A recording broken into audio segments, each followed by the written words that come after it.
Heck, and if you really want to hedge your bets, you can go to BetOnline, even for Georgia LSU, because the numbers are already out for the SEC title game. Right. It's weeks away. It is absolutely crazy, but it's for right now. I think it's a 2 touchdown differential there. But like Ooh. Jarvis said, if you want to check it out to see if that line moves, BetOnline is definitely the place for you to go. Now, after the game recently, it was a Thursday game that we all know as of Friday, Jarvis just could not let go of the meltdown that was the Yes. Falcons against the Panthers on Oh Thursday, Lord. right? Now, Mm-mm.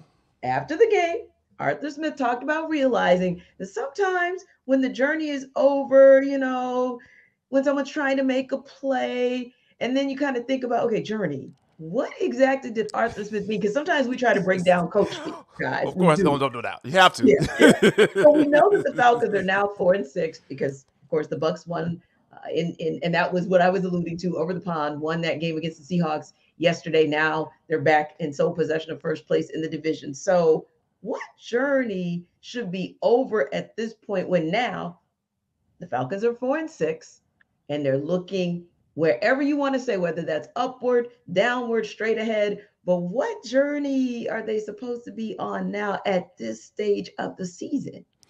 I think they should be the guys that have shown flashes, meaning the young pups, and I'll start on defense because that's kind of where my concerns are right now.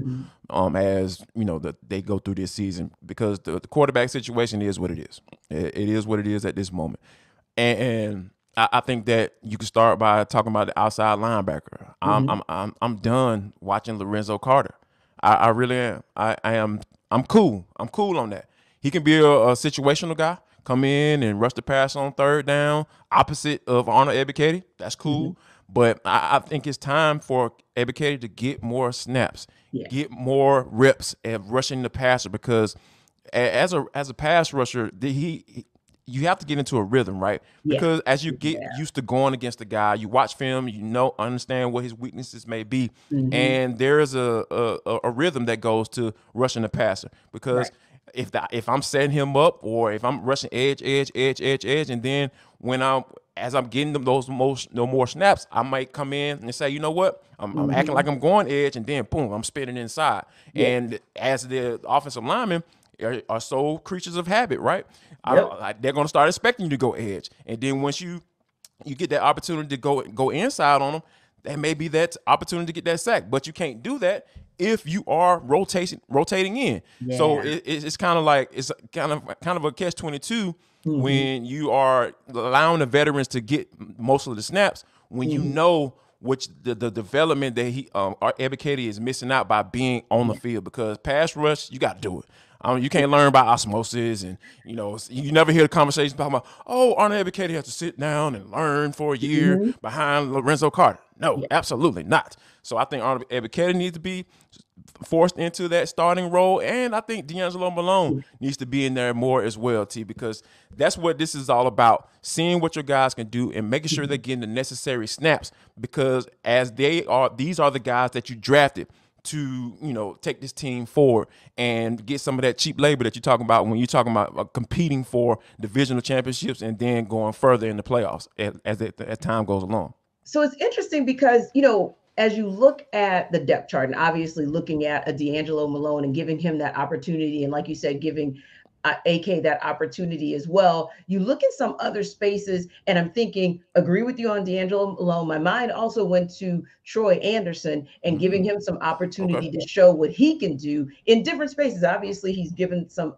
flashes on special teams. That's one of the Right. ways that you prove yourself. So that would be interesting as well to see who else the Falcons can put in that special team situation to see what they can give them on special teams. That's obviously how Avery Williams was able to show that he had some value of a different kind, maybe Indeed. than what he was initially drafted for, but still he gave value. He is giving, and I don't even want to say gave, but he's continuing to give some valuable minutes. Yes, The he is. other, so I thought about some other individuals, but it's kind of like a two-pronged question, right? Right. Because you're still in this interesting space, however, where you are 4-6 and you still have some teams that are kind of up, down, and around that you Right. could or could not beat, which puts you in position to possibly get the divisional title. And that's really your only path. Let's be honest. That's the Falcons' only real Oh yeah, path that's the to only way a it's going playoff. down. Yeah. Exactly. If you're not getting too close, even as the NFC South champion, you're not getting there. Right. But at this juncture, with the Bears kind of looking, I know they lost yesterday, but kind of still weirdly trending up, if you will. Yep. And with the Steelers kind of being, I don't know, some type of weird, we don't know what to do Yeah, with that's what they them. are. Yeah. Yeah, we don't really know who they are going to be by December 5th because it'll be dictated in large part by who they get back off the injured list. Same situation with the Saints.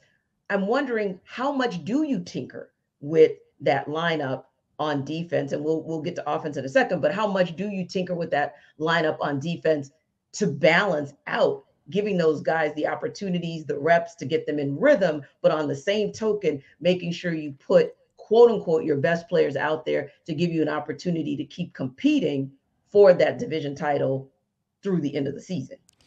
I think that you have to kind of, I feel like DNPs has to kind of look at what's been going on as of late, right? Because they have just been getting up so much yardage, especially on the ground, because I can kind of deal with the yardage in the passing game because of all the injuries with AJ Terrell, Casey Hayward going down. Obviously, when you lose your starting two corners on the outside, that is a big deal. I don't care what team or what amount of depth that you have in the NFL, that's going to hurt you. And I get that part of it. But when you start talking about teams being able to run the football down your throats consistently, you paid the same team twice in 2 days in the Carolina Panthers, and they did the exact same thing that they did to you the first time around. They did it the second time around with the same exact person, you know, and it just, those are the type of things that cannot happen. And when you are talking about those veterans being in there when that is going down,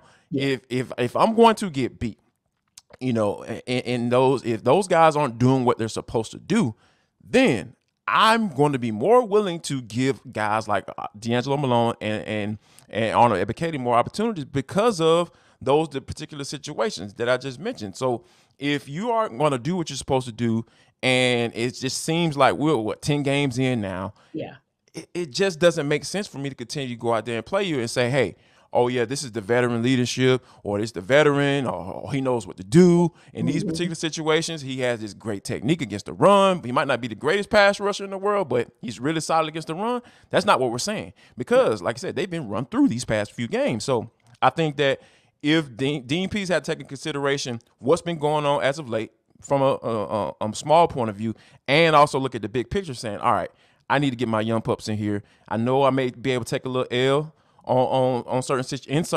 situations, but I know that the talent is there, and I'm going to be betting on these guys that they're going to flash just like we drafted them to be.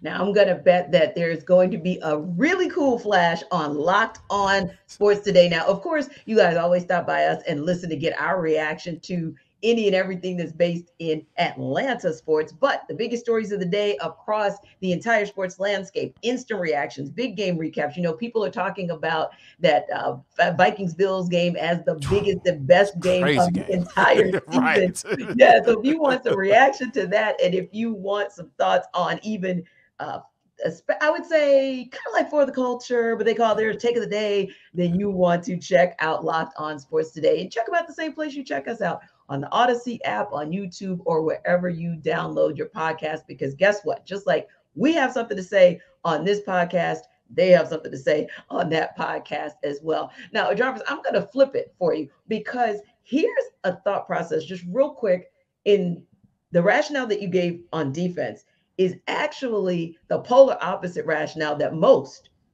are given on offense. Because if the rationale on defense is, hey, you veterans, it ain't working. The math ain't mathing with you guys. So we're going to let these young guys come in, whether they're first year, second year, and let's see what they can do, right?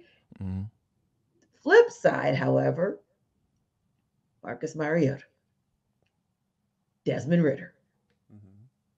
Are we to the point where we're ready to say, hey, that veteran, just using your analogy just a moment ago on defense, that veteran, he ain't getting it done.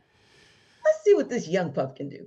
Oh, man. See, here's the thing. Like, a lot of people are using the analogy that, oh, Desmond Ridder is not ready. He's not doing what he's supposed to do in practice. So that he's just not good enough to be inserted into the lineup right now. I don't buy that, because at the end of the day, you don't trust who you drafted. All of the reports, and I was down there myself, down in the Senior Bowl. The Falcons love Desmond Ridder. They love his leadership skills. They love all this and all that. And let's go rewind back to training camp, rookie mini camps. Yes. What do we always hear coming out of the first thing coming out of Desmond Ridder's mouth? I'm competing for a starting position, and I'm going to go out and compete for the starting position. Marcus Mariota, I look up to him, but I'm still competing. And I was like, how do you balance that, Desmond? Hey, you balance it by respecting what he's done in the NFL and all this, blah, blah, blah, blah, blah. And then next thing you know, crickets. Nothing. Crickets. When we got to training camp, I'm just trying to learn. I'm just trying to figure things out. And I'm a rookie. Like, people, like, I know you know, T, but for all those people, all the people right now, you listen to this podcast. I know a lot of y'all do. Y'all think that it was by coincidence? That wasn't no coincidence that he stopped talking. I'm almost certain that, hey, man, stop talking about competition, because this ain't no competition right now. Right. Because they want to. Marcus Mariota was brought in to be the starting quarterback, and I don't think that the fact that Desmond Ridder hasn't been inserted into the lineup, I don't think it's an indictment on Desmond Ridder. I think it's an indictment on what they want to do, and they're going to stick to that until they see fit. Yes. What that fit is, T, I think it may have to be a reason why. Well, you talked about at the beginning of this segment, talking about whether or not they're up for that NFC South Division title, because that's the only way they're getting in. And I believe that as soon as that happens, as far as them moving out of that competition, we might see Desmond Ridder. Yeah, because it may not be. The first thought was always, hey, if he has like just this horrific game, right, or maybe two horrific games, then we're done here. Well, we saw the first one, and there's a very good chance that you're going to see another horrific game come Sunday against the Bears.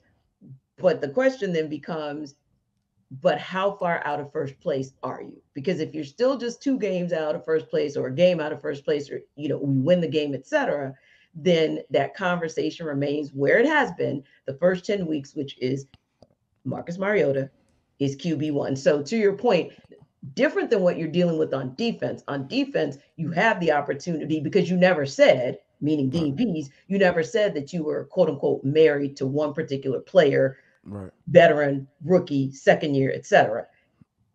On offense, it was a little bit of a different philosophy. So that's why you're seeing, because it was a different philosophy from the beginning, we got our starter, he is our starter, he's our starter, then no, you're not going to go to that rookie as quickly as maybe Dean Pease can go to it, because he has the ability to shuffle it around, because everybody's job is always up for grabs on defense, pretty much, unless your name's Grady Jarrett, or you know what I'm saying? Exactly, yeah. So those are some of the things that you can play around with on defense, because guys rotate all the time, and you don't necessarily have to really answer questions like, why is Arnold Ebiketie not playing? Why is D'Angelo Malone not playing? Because they're getting snaps. Like, they're getting snaps in certain times, and even with Troy Anderson as well. So, you can use him for specific situations. Yes. Whether, on third down and long, where you know that you're blitzing, and you want to be able to utilize that athletic skill set that Anderson has shown from time to time throughout this season. Notice I said time to time.